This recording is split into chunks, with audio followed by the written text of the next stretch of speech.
Arkadaşlar, herkese iyi günler. Kanalımıza hoş geldiniz. Bugün sizler için çok sevdiğimiz oyuncularımız Elçin Sangu ve Barış Arduç'dan güzel sempatik videolar hazırladık. Barış Arduç, Kuzgun, Kiralık Aşk, Alp Arslan Böyük Selçuklu, Dinle Sevgili, Hanımefendi bu dizilerde rol almış ve herkesin beğenisini kazanmıştır.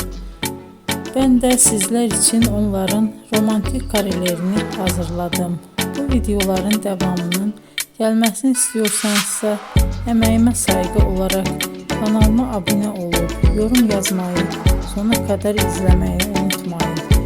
İzleyen herkese teşekkür ederim. Yeni karelerle görüşmek dileğiyle. Hoşça kalın.